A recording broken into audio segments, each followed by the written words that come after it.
Preview Transformer RC Dark of the Moon avec cette fois-ci donc le Rocolo de Revenge of the Fallen Chromia. Donc forcément c'est le même mold. On voit que le bleu est un petit peu plus soutenu sur RC que sur Chromia. Là où effectivement on avait des sigles tout simplement cybertroniens, il n'y en a plus. Par contre on gagne le logo Tobo ici sur le carénage, alors que là il était sur la selle. Au niveau des couleurs, bon voilà, on a ici tout simplement la fourche qui devient plus gris plastique. On a les disques par contre qui sont entièrement peints, alors que là effectivement ils étaient en biton.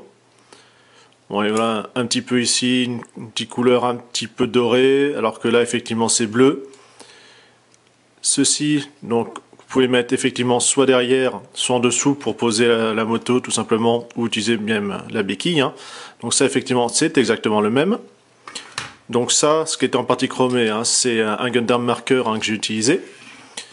De ce côté-là, donc voilà, pareil, des petits détails. Effectivement, le missile ici est orangé, alors que là, effectivement, il est transparent. Bon, sinon, c'est vraiment totalement équivalent. Par contre, c'est vrai que le bleu est un petit peu métallisé, ça fait vraiment du plus bel effet. 2, 3. Ce qui est donc apparu dans cette version, c'est le port MECTEC qu'on a ici. Alors que là, c'est tout simplement bouché avec la super arme. Donc, hop, si ça se déboîte pas, donc vous l'avez là. Pareil de l'autre côté. Avec l'arme, effectivement, le petit gimmick qui permet comme ça d'avoir une lame avec un petit ressort. Et comme d'habitude, sur les Deluxe, ça se verrouille pas. Voilà, ça sert pas à grand chose, puisque à part le tenir, franchement, ils auraient pu mettre une petite butée ou autre. Alors, va falloir y aller à la cale en papier. C'est vraiment dommage. Pour la transformation, je vous laisse vous référer à Chromia. Et puis maintenant, on passe en accéléré.